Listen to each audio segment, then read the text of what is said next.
Dahil sa marahas at hindi makatao na ginawa ng mga patabaying LTO na taga Cebu, ay nagdesisyon ang Secretary of Transportation of the Philippines na si Vince Dizon at ito ang kanyang ginawa. Panoorin natin ang video na ito. Ito ang naging tugon ng Secretary of Transportation of the Philippines na si Vince Dizon sa mga patabaying LTO na nalakit sa magsasaka. Ayon kay Vince Dizon, ay pinagbibisa namin ngayong araw ang pagsibak sa mga alagad ng batas na sangkot sa insidente noong February 28, 2025 sa Panglao, Bohol. Sa pamamagitan nito, agad-agad silang pinapatanggal. Hindi na natin kailangang patagalin pa ito. Ayon pa kay Secretary Vince Dizon, ay hindi tama ang dahas na ipinakita ng mga LTO officers sa magsaka. We are the people's servants and not their lords. Wala pong mag-justify sa nakita nating dahas na ipinakita ng ating mga law enforcers. Sabi din ni Secretary Vince Dizon ay hindi malaga kung kapatid pa ng politiko o simpleng mamamayan lamang ang isang tao. Ang ibig niyang sabihin doon ay dapat igalang nito mga patabaing LTO officer nito ang lahat ng tao, mapamayaman man sila o mahirap.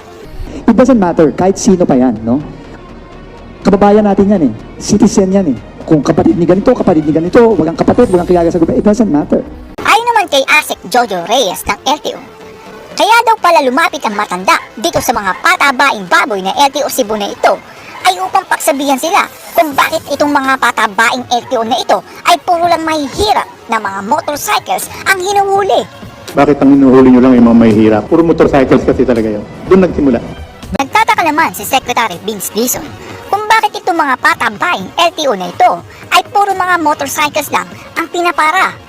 Mamaya po ay sasabihin ko po sa inyo kung bakit nga ba motorcycles lang ang pinapara ng mga patabaing LTO na ito at ikilabutan kayo sa inyong malalaman. Laging pinapara at tinatabi ng mga law enforcers sa daan. Tinatanong ko na bakit kaya?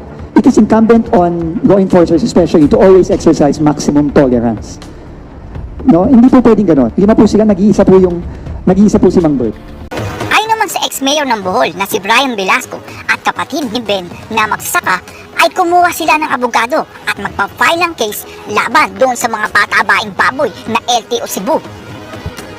Kumuha naman na kami ng abogado, sabi yung pamilya, magpa-file ng case. Tangali ma'am, ganung nakita ko yung video, parang medyo napaiyak ako ng konti ba, kasi parang physical masyado yung ginawa nila, di ba? Hindi naman nila trabaho yan yung umaresto, di ba?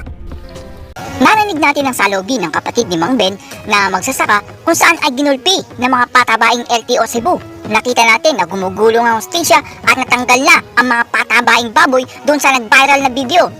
At hanggang dito na lang ang ating video mga idol. Maraming salamat sa pagpanood. Bye-bye!